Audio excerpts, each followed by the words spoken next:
अगर किसी खातून में नॉर्मल जो है वो रिप्रोडक्टिव साइकिल या पीरियड्स उसको नहीं आते तो क्या वो भी माँ बन सकती है?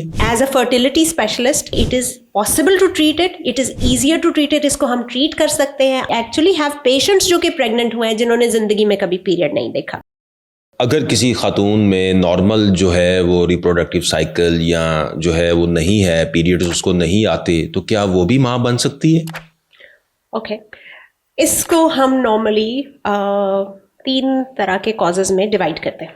ठीक है, ये समझ लीजिए कि अगर पाकिस्तान में कॉमनेस्ट रीज़न पॉलीसिस्टिक ओवरीज है जिसमें पीरियड्स कम आते हैं या नहीं आते, 6 महीने नहीं आते, और as a fertility specialist I think हमारे लिए ये it is one of the problems that we love, क्योंकि it is possible to treat it is easier to treat it. इसको हम ट्रीट कर सकते हैं, अक्सर आसानी से ट्रीट कर सकते हैं। बहुत बार IVF ICSI पे जाए बगैर ट्रीट कर सकते हैं, एज लॉन्ग एज पेशेंट ने इसके अंदर कोई कॉम्प्लिकेशंस विद डिफरेंट ट्रीटमेंट्स ना क्रिएट कर लिया हो।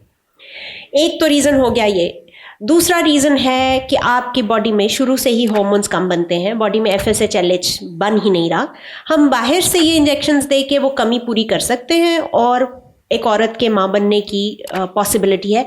इवन दोज जिनको ज़िंदगी में कभी पीरियड नहीं आए और उसकी वजह बॉडी में FSH और LH की कमी है, ये कमी हम बाहर से पूरी कर सकते हैं।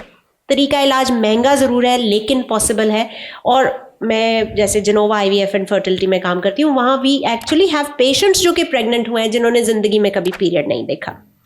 थर्ड पॉसिबिलिटी जो कि शायद हमारे लिए बहुत हार्ट ब्रेकिंग होती है वो मरीज़ जिनकी ओवरीज अपना रिजर्व ख़त्म कर चुकी होती हैं और उनके पीरियड्स अब बंद हो गए होते हैं पहले आने के बाद।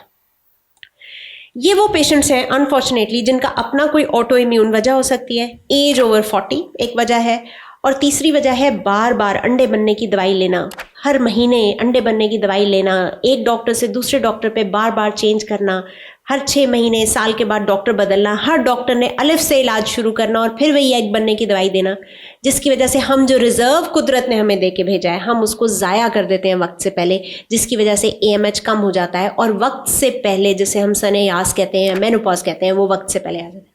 That is one thing which is very heart breaking for us as well, क्योंकि ये वो जगह है जहाँ पर हम बहुत ज़्यादा हेल्प नहीं कर सकते। दुनिया में स्टेम सेल थेरेपी, PRP, ये चीज़ें इसके लिए ट्राई की जा रही हैं। एट द मिनट इसके बारे में बहुत ज़्यादा एविडेंस मौजूद नहीं है। जब तक ये एविडेंस बेस पाकिस्तान में अवेलेबल नहीं होता, I will not recommend it.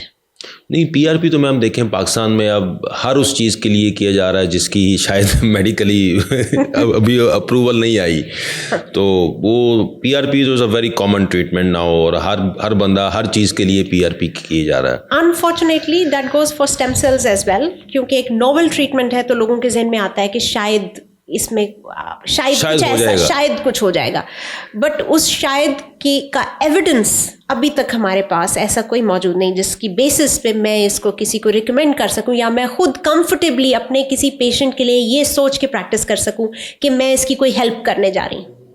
The day I will get this evidence कि इससे डेफिनेटली बेनिफिट होता है, I will start doing it, not at the minute. चलें, उन ख़वातीन को भी परेशान होने की ज़रूरत नहीं है कि जो समझती हैं कि वो माँ नहीं बन सकती। They should try, they should come, अपने आप को इन्वेस्टिगेट कराइए। कोई दरवाज़ा बंद करने से पहले ऑप्शंस को पूरी तरह से एक्सप्लोर कर ले। चलें मैम, बहुत शुक्रिया ma'am, thank you very much.